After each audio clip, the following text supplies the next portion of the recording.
Hello and welcome to the Half-Ass Homestead. My name is Angie and today I climbed Mount Everest of canning meat. It was such a long canning day and I'm going to share that with you and kind of what it looked like. The first product that I ended up canning was our venison cuts from this year. So what we do is save all of our venison that has silver skin on it. When you process silver skin, it basically disappears. So all like the calf muscles and stuff like that, that's all in here. We just cut it up into inch cubes when we process it and it's good to go. The second thing that I canned up was hamburger. We were totally out. This is great for quick, easy meals when we want to do some spaghetti with meat sauce. So a pound of hamburger with a pound of spaghetti sauce. Then I like to throw in maybe some onions or carrots into it sometimes, which makes for a really super quick meal for those really super busy nights, which happen all of the time. We hot pack hamburger, so I top that off with chicken broth, pork broth, whatever I have laying around rather than water.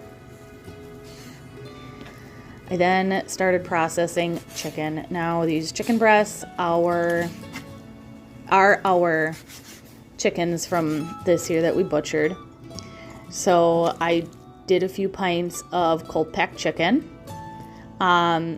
Those I topped off with a little bit of broth as well because I was just shy of an inch head space on each, so I figured I'd make up with broth instead, which is completely fine. We use the broth when we open up our chicken anyways, so adds a little extra deliciousness.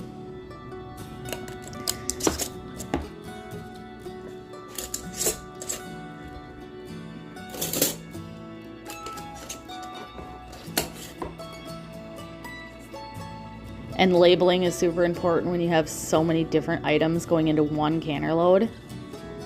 The process was the same for all of our products. The hamburger did come down to room temperature, just like about like everything else. So we just processed it at 75 minutes with the rest of the pint. The canner wouldn't seal up. And I got nervous. I stopped the process and said I'd rather reprocess. We were running out of water. So what's gonna happen is I'm gonna have to reprocess all of these jars once they cool off a little bit.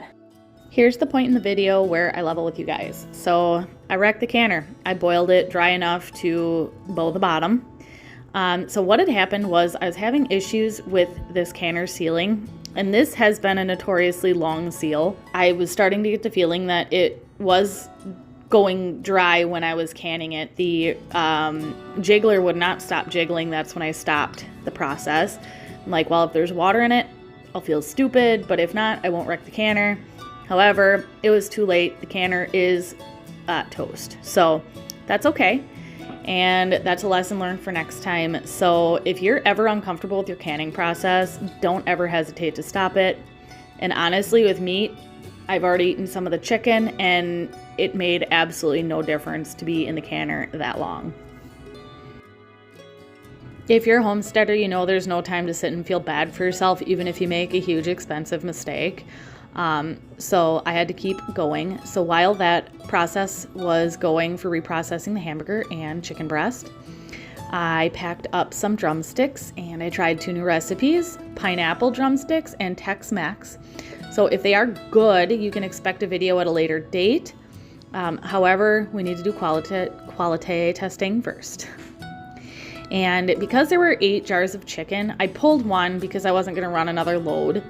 I decided to air fry some drumsticks, and we use the Blues Hog barbecue sauce, and it's raspberry chipotle flavored, which is thebomb.com. And the next morning, all of our jars are nice and cooled and clean. And I hope you guys enjoyed this video and canning with me.